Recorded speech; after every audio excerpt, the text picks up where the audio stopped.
الله وكفى وسلام على عباده الذين اصطفى أما بعد أعوذ بالله من الشيطان الرجيم بسم الله الرحمن الرحيم وقال ربكم ادعوني أستجب لكم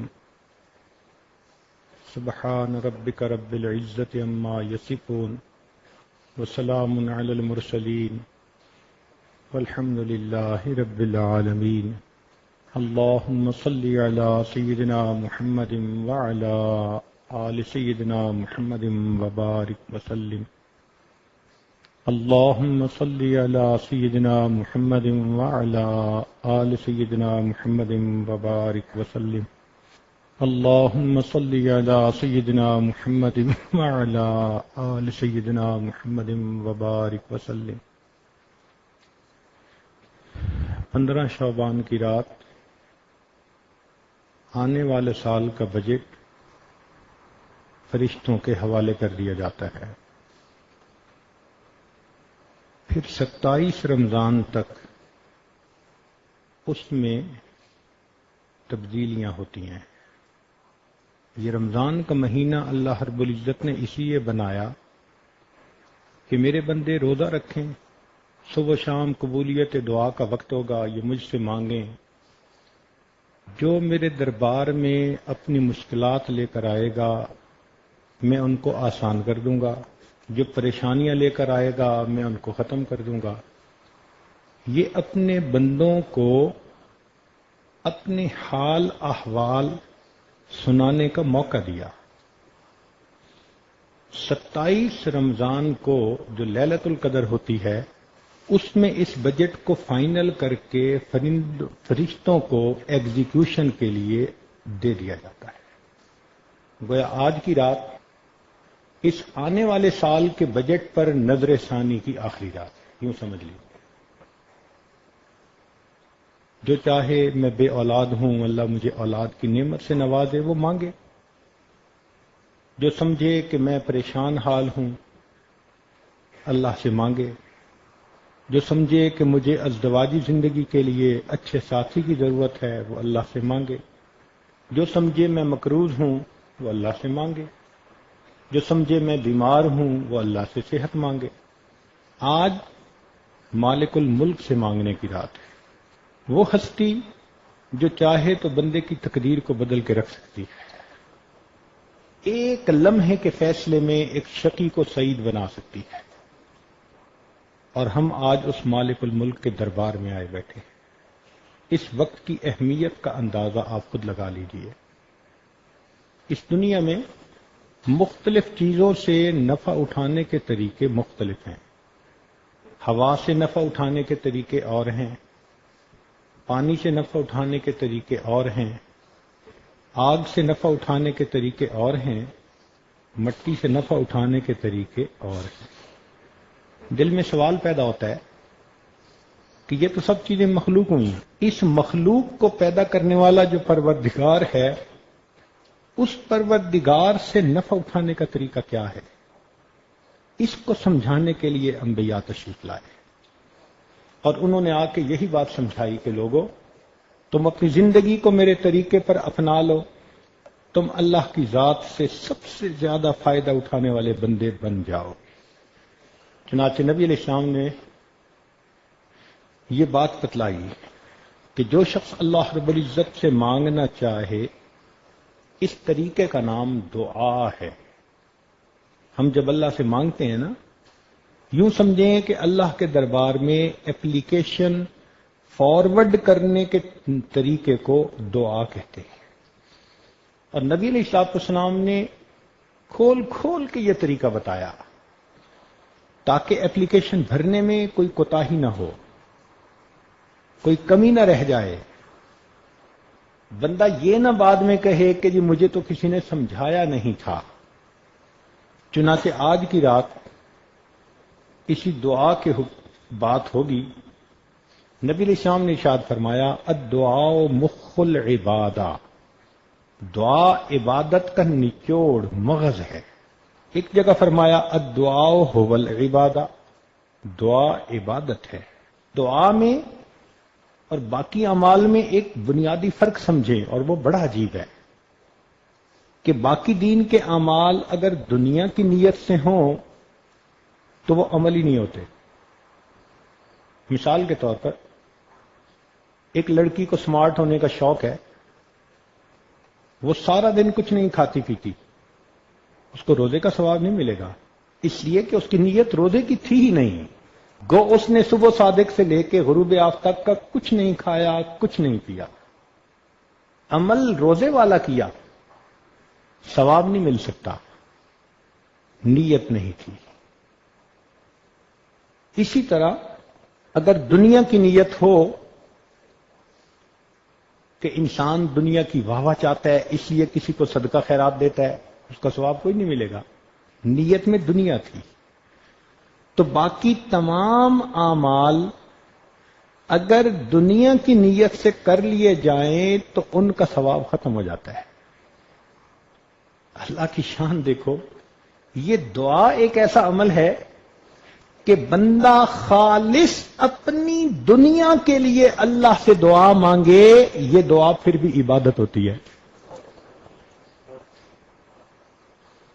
خالص دنیا کے لیے مانگے، اللہ مجھے دنیا کا یہ چاہیے، یہ پھر بھی عبادت ہے۔ اللہ اکبر کبیر۔ حضرت علی رضی اللہ تعالیٰ عنہ کی روایت ہے، فرمایا من فتحت لہ ابواب الدعاء فتحت لہ ابواب الرحمہ، جس شخص کے لیے دعا کے دروازے کھل گئے اس شخص کے لیے اللہ کی رحمت کے دروازے کھل گئے۔ اور ایک جگہ فرمایا فتحت لہ ابواب الجنہ، اس کے لیے جنت کے دروازے کھل گئے۔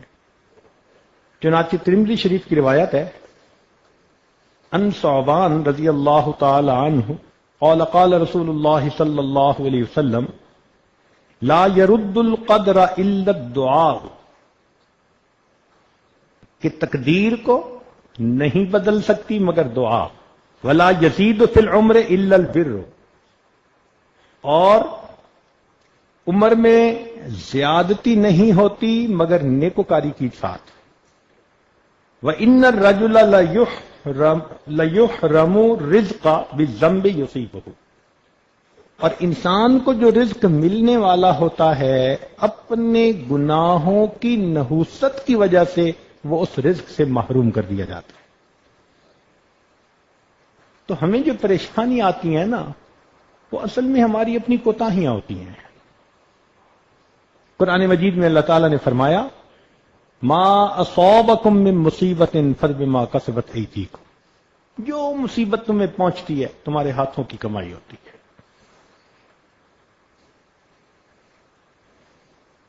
عائشہ صدیقہ رضی اللہ تعالی عنہا کی روایت ہے، فرماتی ہیں قال رسول اللہ صلی اللہ علیہ وسلم الدعاء ينفع مما نزل ومما لم ينزل، دعا اس مصیبت کے لیے بھی فائدہ مند جو نازل ہو چکی اور اس کے لیے بھی فائدہ مند جو ابھی نازل نہیں ہوئی۔ جو ہو چکی اب اللہ اس کو برداشت کرنا آسان فرما دیتے ہیں، اور جو نہیں ہوئی اللہ اس کو وہیں روک دیتے ہیں۔ آگے عجیب بات فرمائی وَإِنَّ الْبَلَاءَ لَيَنْزِلُ فَيَلْقَاهُ الدُّعَاءُ، بلا نازل ہوتی ہے بندے کے اوپر، نیچے سے اس کی دعا جاتی ہے، فَيَا تَلِجَانِ إِلَى يَوْمِ الْقِيَامَةِ، قیامت تک یہ دعا اس بلا کو دھکیلتی رہتی ہے، اس بندے تک آنے نہیں دیتی۔ چنانچہ انسان اللہ رب العزت سے دعا مانگے تو رب کریم اس کی پریشانیوں کو دور کرتے ہیں، اس کے حالات کو ٹھیک فرما دیتے ہیں۔ اس لیے فرمایا کہ من لم يدع اللہ یغضب علیہ، جو شخص اللہ سے دعا نہیں مانگتا اللہ تعالیٰ اس بندے سے ناراض ہوتے ہیں۔ دنیا کا معاملہ دیکھو، کسی سے ایک دفعہ مانگو وہ دے گا، دوسری دفعہ مانگو دے گا، تیسری دفعہ کنی کترا جائے گا، چوتھی جگہ بولنا چھوڑ دے گا، پانچویں دفعہ تو صاف جھنڈی دکھائے گا کہ کیا مصیبت ہے ہر وقت مانگتے ہو۔ دنیا داروں سے مانگو تو جتنا زیادہ مانگو گے اتنا وہ دھکے دے کے نکالیں گے. اور اللہ رب العزت وہ ذات ہے کہ کوئی بندہ اللہ تعالیٰ سے 1 دفعہ مانگے دیتے ہیں، 2 دفعہ مانگے دیتے ہیں، 10 دفعہ مانگے دیتے ہیں، 100 دفعہ مانگے دیتے ہیں، بلکہ جو بندہ ہر حال میں اللہ سے مانگے، ہر چیز اللہ سے مانگے، اللہ رب العزت اس بندے کو اپنا ولی بنا لیا کرتے ہیں. فرماتے ہیں یہ میرے سوا کسی سے مانگتا ہی نہیں، یہی میرا دوست ہے. اللہ اکبر کبیر. سیدنا ابو ہریرہ رضی اللہ تعالی عنہ کی روایت ہے، فرماتے ہیں ان اعجز الناس من عجز من عن الدعاء. انسانوں میں سب سے زیادہ عاجز وہ جو دعا کرنے سے عاجز ہو جائے. وابخل الناس من بخل بالسلام. اور سب سے بخیل وہ جو دوسروں کو سلام ہی نہ کرے. حدیث مبارکہ میں فرمایا الدعاء صلاح المؤمن. دعا مومن کا اسلحہ ہے. اسلحہ سے کیا مراد؟ کہ انسان شیطان کے ساتھ، دشمنوں کے ساتھ، حاسدوں کے ساتھ اس اسلحے کے ذریعے سے فائٹ کر سکتا ہے. ان کے مکر سے انسان اپنے آپ کو بچا سکتا ہے. اس لیے جتنی دعا مانگے گا اللہ رب العزت کی طرف سے رحمتیں ہوں گی. چنانچہ حدیث پاک میں آیا کہ انسان اپنے بچاؤ کی جتنی تدبیریں کرتا ہے، انسان اپنے بچاؤ کی جتنی تدبیریں کرتا ہے یا بہتری کے جتنے اسباب کرتا ہے، ان سب میں سے بہتر تدبیر اور بہتر سبب اس کی دعا ہوا کرتی ہے. آپ اپنے لیے کوئی بھی سبب بنائیں، سب سے بہترین سبب آپ کا دعا ہوگی. اس کا مطلب یہ ہے کہ ہمیں ہر حال میں اللہ سے دعا مانگنی چاہیے. چنانچہ اللہ تعالیٰ بندے کی دعا کو رد نہیں فرماتے. 3 میں سے ایک صورت میں قبول کرتے ہیں. توجہ فرمائیں، بندے نے جیسے دعا مانگی ویسے قبول ہو گئی. ایک صورت تو یہ ہے اگر ایسے نہ ہو تو اللہ تعالیٰ اس کے بدلے کوئی آنے والی بلا اور مصیبت اس بندے سے ہٹا دیتے ہیں. کمپنسیشن ہو گئی. کیا پتا کہ وہ بلا اور مصیبت زیادہ بڑی تھی. تیسرا، اگر یہ بھی نہ ہوا، اللہ تعالیٰ اس بندے کے اکاؤنٹ میں اس دعا کو لکھوا دیتے ہیں، انٹری کروا دیتے ہیں کہ اس نے دعا مانگی تھی، دنیا میں اس کو ریوارڈ نہیں ملا، نوٹ کرو اس کے اکاؤنٹ میں. حدیث پاک میں آتا ہے یہ بندہ قیامت کے دن اللہ تعالیٰ کے حضور پیش ہوگا. اس وقت اللہ تعالیٰ اس کی مانگی ہوئی دعاؤں پر اتنا اس کو اجر اور بدلہ دیں گے کہ وہ بندہ کہے گا کاش دنیا میں میری کوئی دعا قبول نہ ہوتی، مجھے ہر ایک کا بدلہ آخرت میں عطا کیا جاتا. تو مومن کو تو مزے ہیں. 3 میں سے ایک نے ایک صورت جو ہے اس میں اس کی دعا قبول. ویسے قبول ہو جائے تو بھی مزے، اس کے بدلے بلا مصیبت دور ہو جائے تو بھی مزے، اور قیامت کے دن اجر اور بدلہ ملے تو بھی مزے. اس لیے دعا خوب مانگنی چاہیے اور زیادہ مانگنی چاہیے. ایک صورت ہے جس میں اللہ تعالیٰ دعا رد فرماتے ہیں. یا تو اس بندے کے جسم پہ کپڑے حرام کے ہوتے ہیں یا کھانا حرام کا ہوتا ہے، یا وہ بندہ اپنی زبان سے خود کہتا ہے وہ جی ہماری تو دعا قبول ہی نہیں ہوتی. چنانچہ کتابوں میں علماء نے لکھا کہ جب کوئی بندہ اپنی زبان سے خود یہ لفظ کہہ دیتے او جی ہماری تو قبول ہی نہیں ہوتی، اس بات پر اللہ کو اتنا جلال آتا ہے، اللہ اس کی مانگی دعا کو پھر رد فرما دیتے ہیں. اس لیے یہ لفظ کبھی بھی نہیں کہنے چاہیے. چنانچہ حدیث مبارکہ میں آتا ہے کہ جو شخص یہ چاہے کہ سختی میں اس کی دعا قبول ہو، اس کو چاہیے کہ وہ خوشحالی کے زمانے میں اللہ سے دعا مانگا کرے. جو خوشحالی کے دور میں اللہ سے دعا مانگتا ہوگا اللہ تنگ دستی کے عالم میں بھی اس کی دعا کو قبول فرمائیں گے۔ آج آٹا گھر پہ نہ ہو پھر تو ہر کوئی رو کے مانگتا ہے، لیکن گھر میں اگر سب کچھ کھانے کا ہو پھر کسی کو دیکھا کہ رو کے مانگ رہا ہو، پھر ہم رو کے نہیں مانگتے کہ اللہ ہم اب بھی تیرے محتاج ہیں۔ تو خوشحالی کے زمانے میں دعائیں مانگیے، اس کی برکت سے اللہ تنگ دستی کے عالم میں دعاؤں کو قبول فرمائیں گے۔ اب دعا کیسے مانگی جائے، کچھ اس پہ بھی بات ہو جائے۔ اللہ رب العزت ہمارے اکابر کو جزائے خیر عطا فرمائے، جنہوں نے دعا کے آداب کو تفصیل کے ساتھ کھولا۔ آپ ذرا توجہ کے ساتھ سنیے گا، اس میں بعض رکن ہیں ان کے بغیر دعا ہی نہیں ہوتی، بعض شرائط ہیں، بعض چیزوں کے کرنے کا حکم دیا، بعض کو نہ کرنے کا حکم دیا۔ چنانچہ سب سے پہلی چیز کہ کھانے پینے پہننے اور کمانے میں حرام چیزوں سے پرہیز کرنا۔ دوسرا اخلاص کے ساتھ دعا مانگنا، دکھاوا نہ ہو۔ تیسرا دعا سے پہلے کچھ نیک عمل کرنا اور سختی کے وقت میں اپنے نیک عمل کو اللہ کے سامنے پیش کرنا۔ چوتھا صاف پاک ہونا، باوضو ہونا، قبلہ رخ ہونا، دعا سے پہلے 2 رکعت نفل پڑھنا، 2 زانو بیٹھنا، دعا کے اول اور آخر میں اللہ تعالی کی حمد و ثنا بیان کرنا، نبی علیہ الصلوۃ والسلام پر اول اور آخر درود شریف پڑھنا، دونوں ہاتھوں کو پھیلانا، دونوں ہاتھوں کو کندھوں کے برابر اٹھانا، دونوں ہاتھوں کو ایسے نہیں بلکہ کھلا رکھنا، دعا مانگتے وقت با ادب رہنا، عاجزی کرنا، اپنی مسکنت کا اظہار کرنا۔ دعا مانگتے وقت آسمان کی طرف نہیں دیکھنا کیونکہ یہ ادب کے خلاف ہے۔ اللہ تعالیٰ کے اسماء گرامی کا واسطہ دے کر دعا مانگنا، کافیہ بندی سے پرہیز کرنا، گانے کی طرز اختیار نہ کرنا، انبیاء کرام کے وسیلے سے دعا مانگنا، اللہ کے نیک بندوں کا واسطہ دے کر دعا مانگنا، چلا کے دعا نہیں مانگنی۔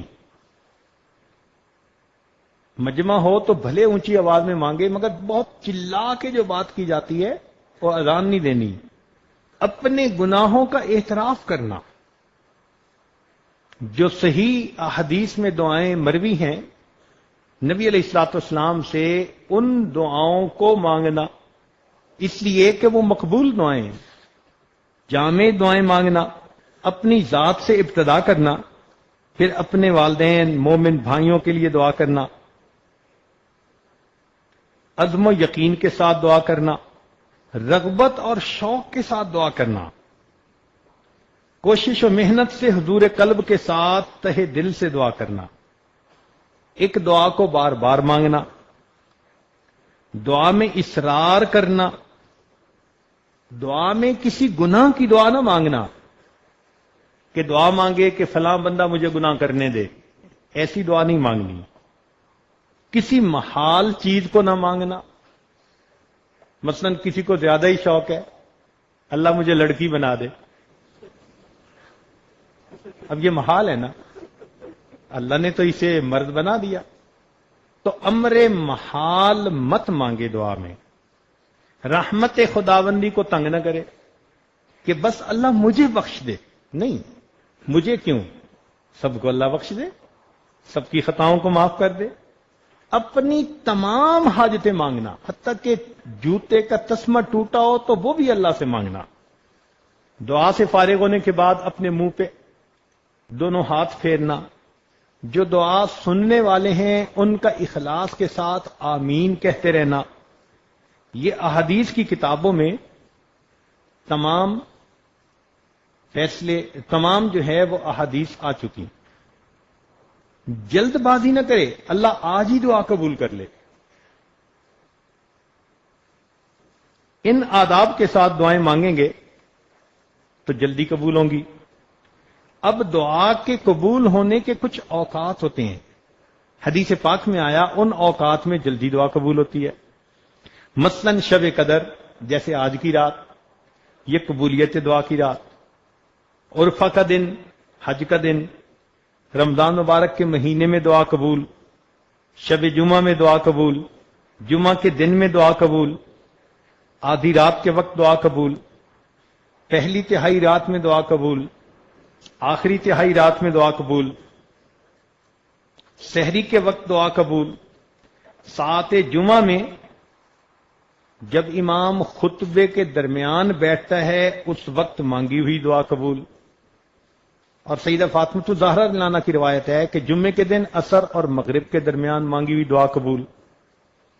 پھر کچھ حالتیں ایسی ہیں کہ جن حالتوں میں دعائیں قبول ہوتی ہیں، مثلا جب نماز کے لیے اذان دی جائے تو جیسے ہی اذان شروع ہو نا اللہ اکبر، اگر دل میں سے کوئی دعا نکلے اللہ کے ہاں قبول ہو جاتی ہے۔ اذان اور اقامت کے درمیان دعا مانگے تو قبول، مصیبت زدہ شخص کی دعا قبول، میدان جہاد میں صف باندھے ہوئے ہوں تو دعا قبول، فرض نمازوں کے بعد دعا قبول، سجدے کی حالت میں دعا قبول، تلاوت قرآن مجید کے بعد دعا قبول، زمزم پیتے ہوئے دعا قبول، میت کے پاس حاضر ہوتے وقت دعا قبول، مرغ کی اذان سنے آواز سنے دعا قبول، بہت سارے مسلمانوں کا مجمع ہو دعا قبول، ذکر کی مجلسوں میں دعا قبول، جب امام فاتحہ ختم کرتا ہے تو ہم آمین کہتے ہیں اس وقت کی دعا قبول، میت کی آنکھ بند کرتے وقت کی دعا قبول، نماز کی اقامت جب کھڑی ہوتی ہے اس وقت دعا قبول، بارش ہوتے وقت دعا قبول، کعبہ پر جب پہلی نظر پڑے عمرہ حج پہ جانے والوں کی تو ان کی دعا قبول۔ قرآن مجید میں سورہ انعام کے اندر 2 مرتبہ اللہ اللہ کا لفظ آیا ہے، قریب، رسول اللہ، اللہ ہے، تو اس کے درمیان میں مانگی ہوئی دعا قبول۔ کچھ مقامات ایسے ہیں جن مقامات کی دعا قبول، چنانچہ طواف کرتے ہوئے ملتزم سے لپٹ کر حسن بصری رحمت اللہ علیہ نے بیت اللہ شریف کے 15 مقامات گنوائے ہیں جن میں دعا قبول۔ کچھ اللہ کے بندے ایسے ہوتے ہیں کہ جن کی موجودگی میں دعا قبول،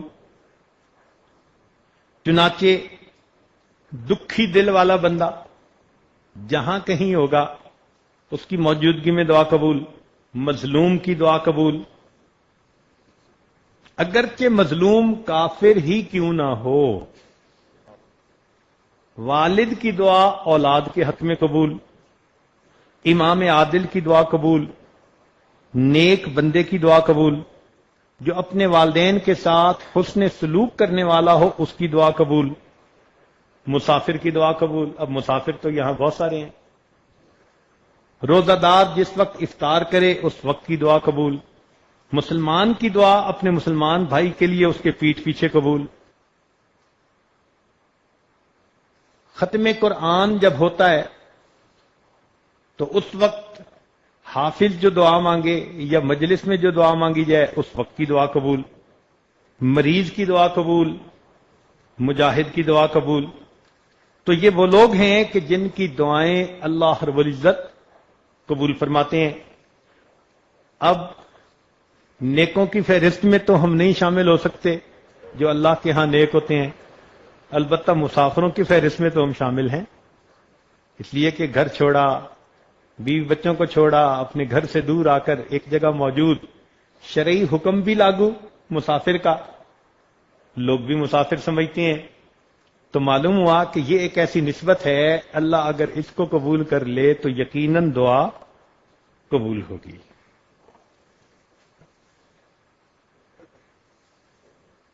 اب ذرا چند باتیں دل کے کانوں سے اور سن لیجئے۔ کئی مرتبہ بندہ دل میں یہ سوچتا ہے جی میں تو بڑا گنہگار ہوں، بڑا خطا کار ہوں، اور جی میری دعا کہاں قبول ہوگی۔ سفیان بن عیینہ فرماتے ہیں لا یمنعن احدن الدعاء ما یعلم فی نفسہ، تم میں سے کوئی بندہ دعا کرنے سے رکے نہیں جو کچھ وہ اپنے اندر کے بارے میں جانتا ہے، یعنی اندر تو جانتا ہے نا حال کیا ہے، یعنی من التقصیر فإن اللہ قد اجاب دعاء الشر خلقہ وہو ابلیس حین قال رب انذرنی الی یوم یبعثون۔ فرماتے ہیں اللہ تعالی نے مخلوق میں سب سے جو شریر شیطان تھا، جب اس نے اللہ کے سامنے دعا مانگی تھی رب انذرنی الی یوم یبعثون، اللہ نے اس کی دعا کو بھی قبول فرما لیا تھا۔ اس کا مطلب ہے کہ کوئی کتنا خطا کار کیوں نہ ہو، کتنا گناہگار کیوں نہ ہو، وہ بھی اگر اللہ سے اخلاص سے دل کے ساتھ دعا مانگے گا، اللہ یقیناً اس کی دعا کو قبول فرمائے گا۔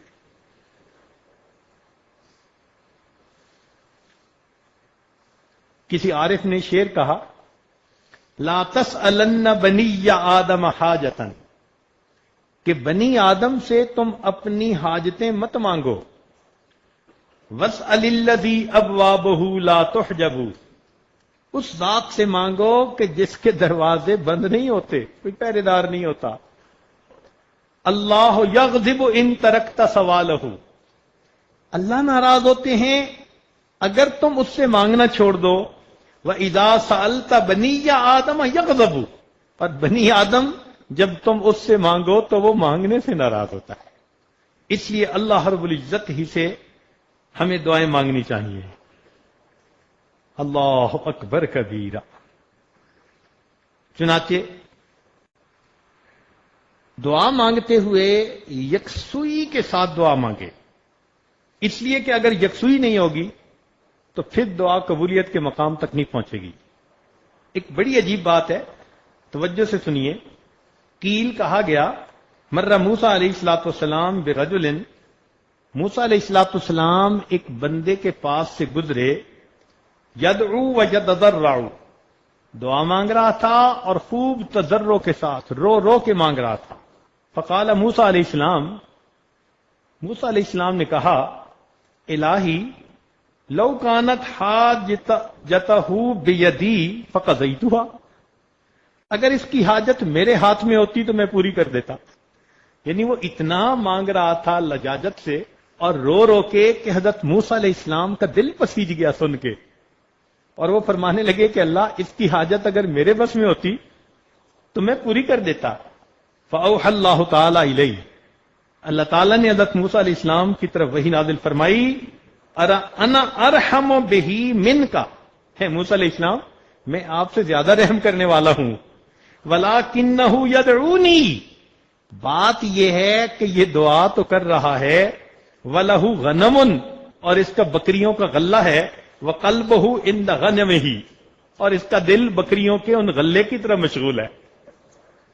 اللہ اکبر کبیرہ۔ وَإِنِّي لَا أَسْتَجِيبُ لِعَبْدٍ يَدْعُونِي وَقَلْبُهُ عِنْدَ غَيْرِي، اور میں بندے کی دعا نہیں قبول کرتا کہ جو دعا تو مجھ سے مانگ رہا ہو اور دل اس کا کسی غیر کی طرف متوجہ ہو۔ فذکر موسیٰ علیہ السلام للرجل، موسیٰ علیہ السلام نے اس بات کا تذکرہ اس بندے سے کیا، ذالک، اس بات کا، فانقطع الی اللہ بقلبہ، چنانچہ وہ اس نے اپنے دل کو منقطع کر لیا ادھر سے اللہ کی طرف، فقضیت حاجتہ، اللہ نے اسی وقت اس کی حاجت کو پورا فرما دیا۔ اس کا مطلب یہ ہوا کہ دعا مانگنے کی شرط یہ ہوئی کہ ہمارے دل دنیا کی چیزوں میں مشغول نہ ہوں، خالص اللہ کی طرف مشغول ہو۔ چنانچہ ایک دوسری روایت ہے، اوحی اللہ الی سیدنا عیسیٰ علیہ السلام، اللہ تعالیٰ نے عیسیٰ علیہ السلام کی طرف وحی نازل فرمائی، حب لی من قلبک الخشوع، اے میرے پیارے عیسیٰ علیہ السلام اپنے دل سے مجھے خشوع دے دیجئے، ومن بدنک الخضوع، اپنے بدن میں خضوع پیدا کر لیجئے، ومن عینک الدموع، اپنی آنکھوں سے آنسو بہا لیجئے، ودعنی، پھر مجھ سے دعا کیجئے، فانی قریب مجیب، میں اس دعا کو جلدی قبول کرنے والا ہوں۔ دل اللہ کی طرف متوجہ ہو، جسم میں ادب ہو، اور انسان کی آنکھوں میں آنسو ہوں، اور لجاجت کے ساتھ اللہ سے مانگے، اللہ تعالیٰ ایسی دعا کو ضرور قبول فرما لیتے ہیں۔ چنانچہ علماء کا اس میں اختلاف ہوا کہ سکوت افضل ہے یا مانگنا افضل ہے۔ بعض علماء نے کہا کہ سکوت افضل۔ اختلف الناس فی ان الافضل الدعاء اما السکوت والرضا۔ دو ہی باتیں ہیں نا، ایک تو چپ رہو بس اللہ کی رضا پہ راضی، یہ بہتر ہے، یا پریشانی ہو تو اللہ سے مانگ لو۔ فمنہم من قال الدعاء عبادہ، ان میں سے بعض نے کہا کہ دعا عبادت ہے، وَلِأَنَّ الدُّعَاء اظہار الافتقار الی اللہ تعالی، اور دعا میں انسان اللہ کے سامنے اپنی پریشانی، اپنی فقیری کا اظہار کرتا ہے۔ اور دوسری جماعت نے کہا کہ السکوت تحت جریان الحکم اتم، کہ اللہ کا جو حکم آ گیا بس خاموش رہے کہ میرے مالک کی جو مرضی، میں اللہ کی رضا پہ راضی۔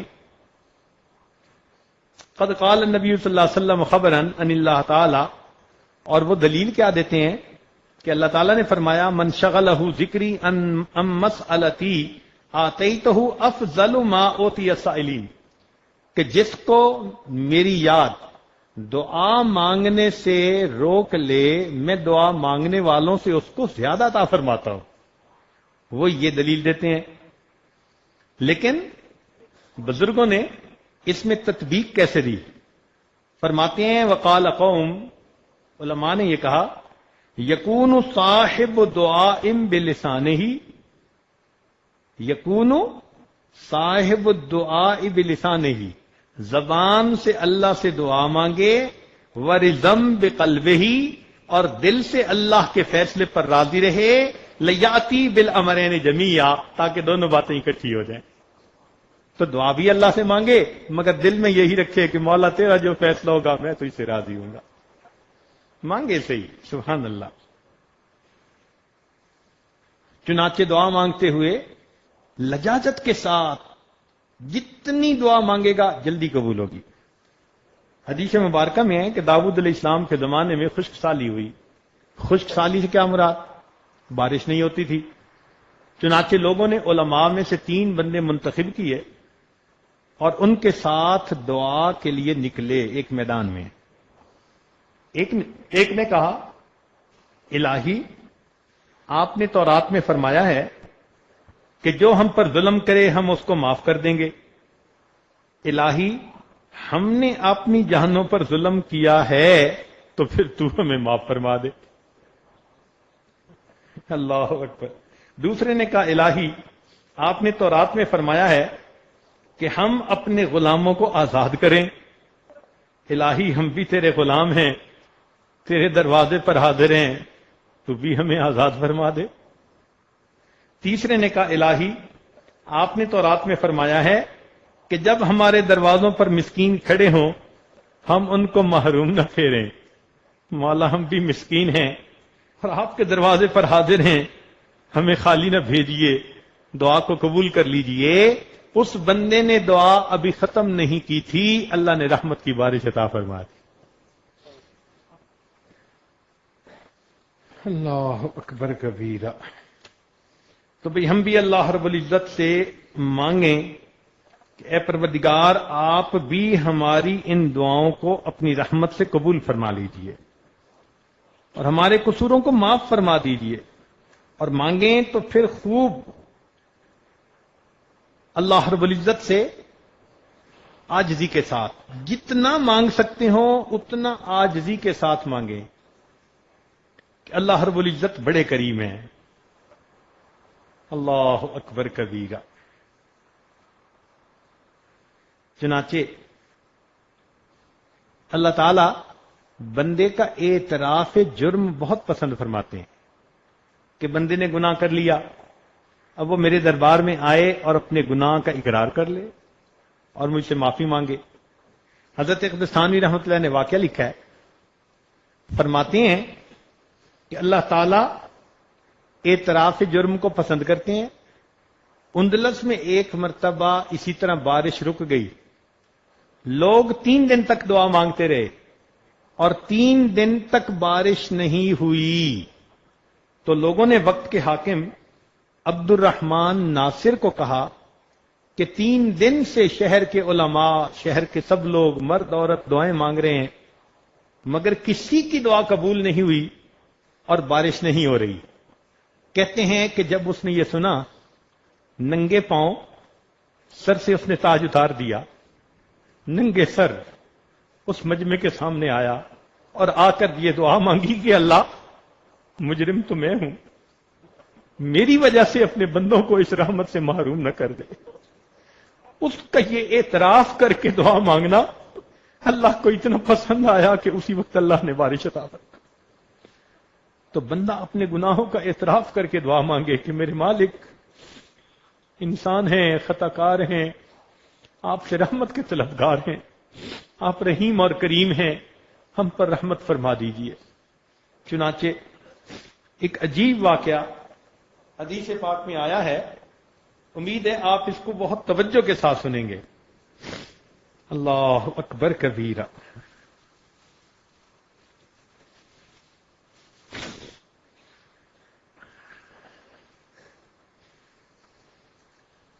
فرماتے ہیں ان وہب ابن منبہ، وہب ابن منبہ رحمت اللہ علیہ وہ فرماتے ہیں، بہت توجہ کے ساتھ سنیے گا، میں اپنی بات مکمل کرتا ہوں۔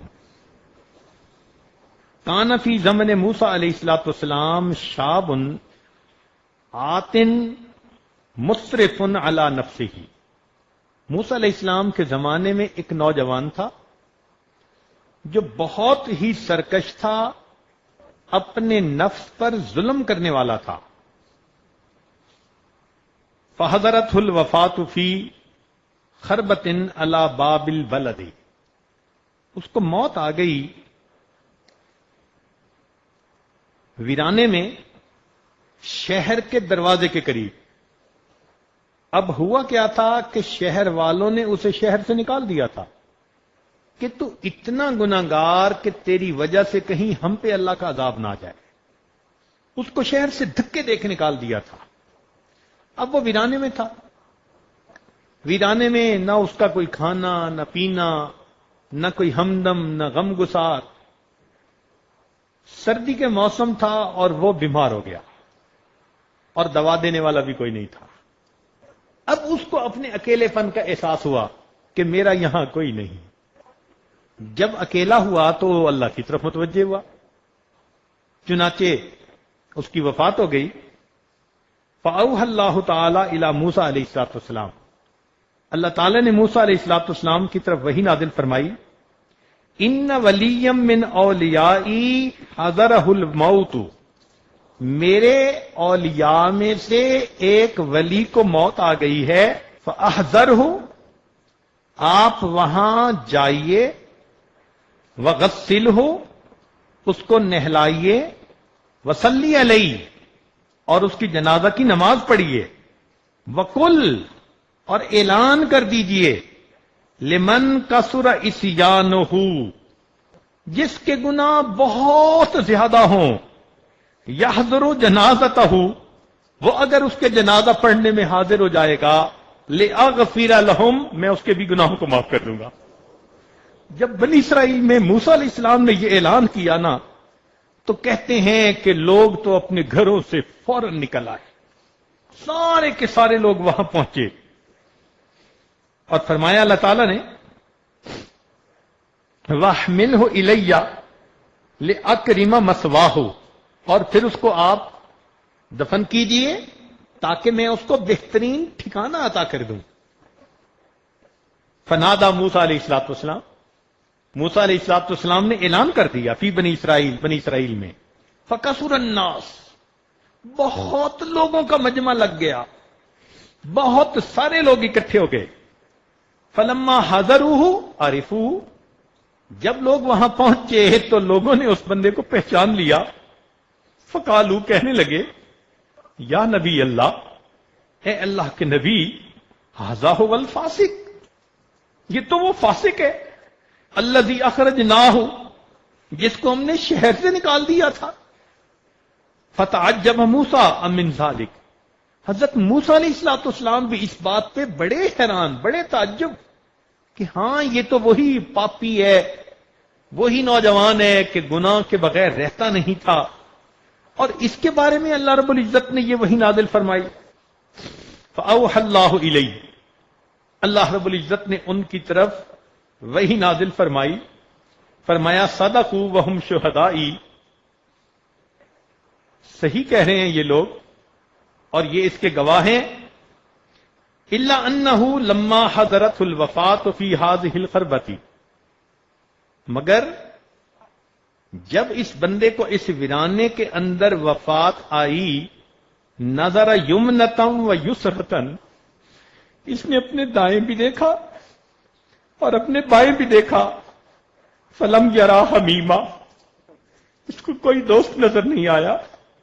ولا قریبا، کوئی اپنا قریبی نظر نہیں آیا، اکیلا تھا. ورآ نفسہ غریبۃ، اس نے اپنے نفس کو غریب پایا.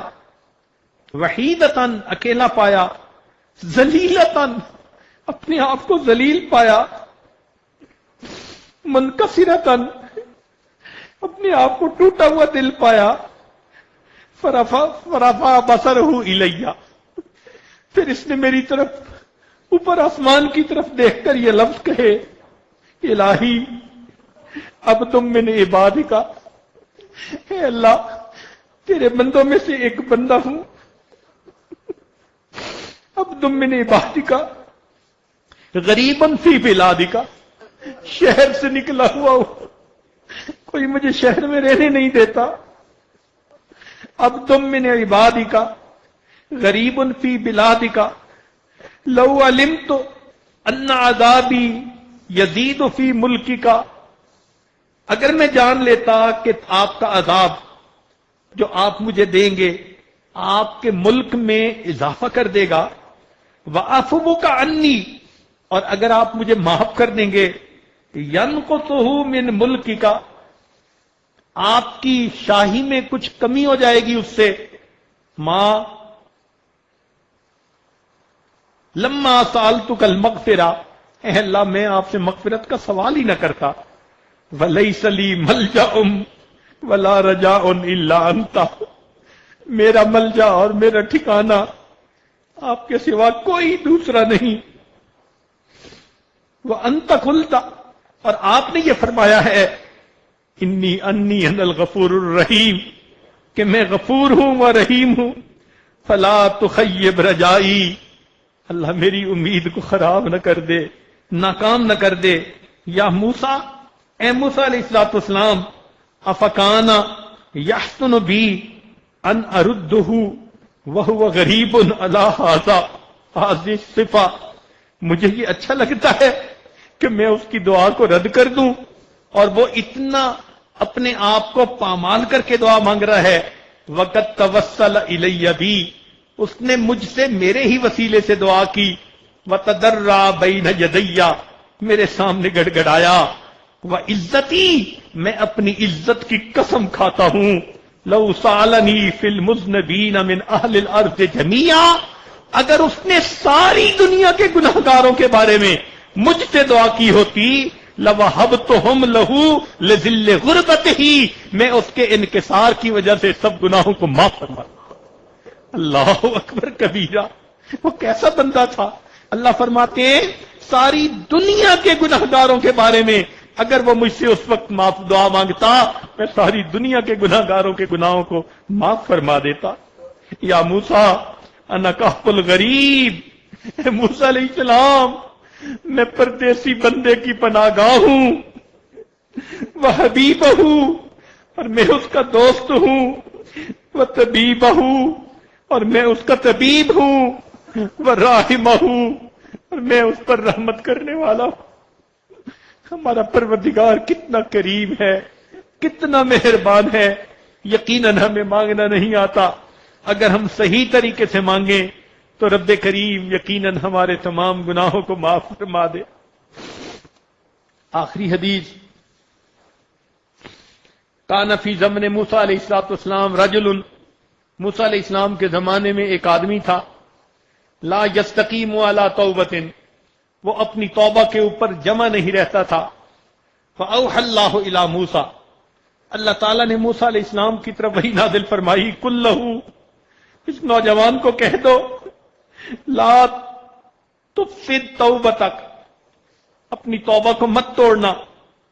فإن رجعت إلى معصیتک عاقبتک، اگر تو اپنے گناہ کی طرف لوٹا تو پھر میں بھی تجھے سزا دوں گا. اللہ تعالیٰ موسیٰ علیہ السلام کو فرما رہے ہیں ولا اقبل توبتک، اور تیری توبہ بھی قبول نہیں کروں گا. فبلغہ الرسالہ، موسیٰ علیہ السلام نے اس کو یہ پیغام پہنچا دیا. فصبر ایاما، اس نے کچھ دن تو صبر کیا. ثم رجع الی معصیہ، پھر گناہ کر بیٹھا. فاوحى اللہ الی موسیٰ علیہ السلام، اللہ تعالیٰ نے موسیٰ علیہ السلام کی طرف وحی نازل فرمائی، قل لہ، اسے کہہ دو، انی غضبت علیہ، میں اس کے اوپر ناراض ہوں. فبلغہ الرسالہ، موسیٰ علیہ السلام نے اللہ کا پیغام پہنچا دیا. فخرج الی الصحراء، وہ بندہ صحرا میں نکل گیا. وقال، اور یہ کہنے لگا، الہی ما هذه الرسالہ التي ارسلتها الی مع موسیٰ، یہ آپ نے موسیٰ علیہ السلام کے ذریعے کیسا پیغام بھیجا ہے. انفدت خزائن عفوک، کیا آپ کے مغفرت کے خزانے ختم ہو گئے؟ اللہ اکبر، اللہ اکبر. اے اللہ، کیا آپ کے مغفرت کے خزانے ختم ہو گئے جو آپ اپنے پیغمبر اسلام کے ذریعے مجھے پیغام بھیج رہے ہیں کہ میں غضب ہوں، میں تم پر ناراض ہوں اور تمہاری توبہ کو بھی قبول نہیں کروں گا. وَأَيُّ ذَنبٍ أَعْظَمُ مِنْ عَفْوِكَ، میرے مولا، کون سا میرا گناہ تیری رحمت سے زیادہ بڑا ہے کہ معاف ہونے کے قابل نہیں. حتیٰ تقول لا اغفر لک، آپ فرماتے ہیں کہ میں مغفرت نہیں کروں گا. فکیف لا تغفر لی، آپ کیسے میری مغفرت نہیں کریں گے. والکرم من صفاتک، آپ کی صفات میں سے ہے کہ آپ بڑے کریم ہیں. فاذا ایست عبادک من رحمتک، اے اللہ، آپ اگر اپنے بندوں کو اپنی رحمت سے مایوس کریں گے، فمن یرجون، آپ کے بندے کہاں جائیں؟ کون سا کوئی اور دروازہ ہے کہ ہم اس دروازے پہ چلے جائیں؟ وَإِن تَرَدتُّهُمْ فَمَن يَقْصُدُونَ، اگر آپ انہیں دھکے دیں تو کہاں کا قصد کریں؟ اللہم ان کانت رحمتک نفدت، اللہ اگر آپ کی رحمت ختم ہو گئی ہے، وَلَا بُدَّ مِنْ عِذَابِي، تو اے اللہ بھلے مجھے عذاب دے دیجئے. فَجَعَلْ عَلَيَّ ذُنُوبَ عِبَادِكَ، اللہ اپنے باقی سارے بندوں کے گناہ بھی میرے سر پہ ڈال دے. فَإِنِّي فَدَيْتُهُمْ بِنَفْسِي، اللہ میں سب کی طرف سے فدیہ بن جاؤں گا. اللہ مجھ کو عذاب دے لے، باقی بندوں کو معاف کر دے، میں سب کی طرف سے فدیہ بن جاؤں گا.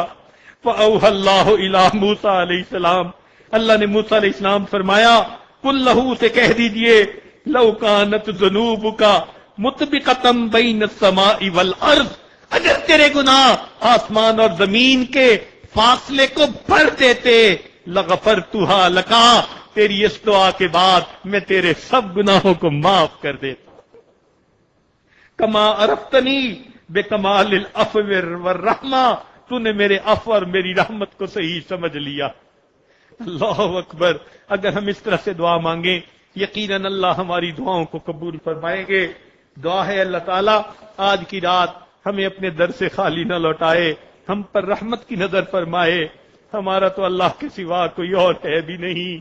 اے اللہ، ہمارے جیسے تو آپ کے اربوں اور خربوں بندے ہیں، ہمارا تو آپ جیسا خدا کوئی اور نہیں. آپ ہی سے ہم نے مانگنا ہے.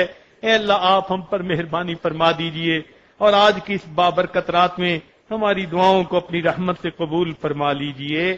وآخر دعوانا ان الحمد للہ رب العالمین.